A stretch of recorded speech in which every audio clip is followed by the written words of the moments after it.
Dear students, welcome to Nag updates. ఆంధ్రప్రదేశ్లో intermediate first year చేరబోయే విద్యార్థులందరికీ ఒక ఇంపార్టెంట్ అప్డేట్ అయితే వచ్చింది.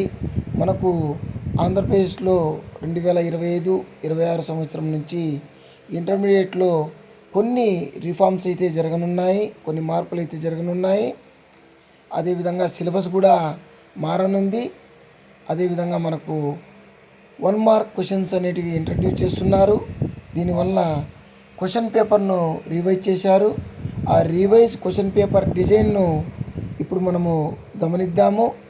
మొదటగా మనము మ్యాథ్స్ గమనిస్తే మనకు మ్యాథమెటిక్స్లో మొత్తము 100 మార్క్స్కి అయితే క్వశ్చన్ పేపర్ ఉంటుంది.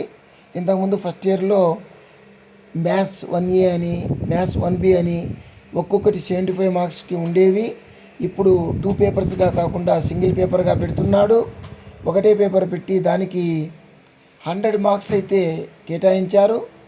మనకు 4 సెక్షన్లు అయితే ఉంటాయి. సెక్షన్ ఏ కింద 1 మార్క్ క్వశ్చన్స్ 12 ఉంటాయి, 12 మార్క్స్. సెక్షన్ బి కింద మనకు సెక్షన్ ఏలో ఛాయిస్ అయితే ఉండదు.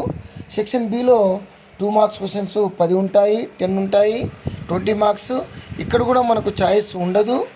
సెక్షన్ సి తీసుకుంటే 4 మార్క్స్ క్వశ్చన్స్ 7 ఉంటాయి, 28 మార్క్స్. ఇక్కడ మనకు 10 క్వశ్చన్స్ ఇస్తాడు, 7 క్వశ్చన్స్ రాయాల్సి ఉంటుంది. సో ఛాయిస్ అయితే ఉంది. మొత్తం 28 మార్క్స్.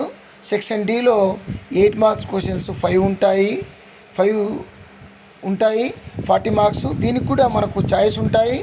8 క్వశ్చన్స్, అందులో 5 క్వశ్చన్స్ మనం రాయాలి. మొత్తం మీద మనకు 100 మార్క్స్ అయితే వచ్చాయి. ఇది మనకు mathematics paper design. All the best you. Please like, share and subscribe my channel. Thank you.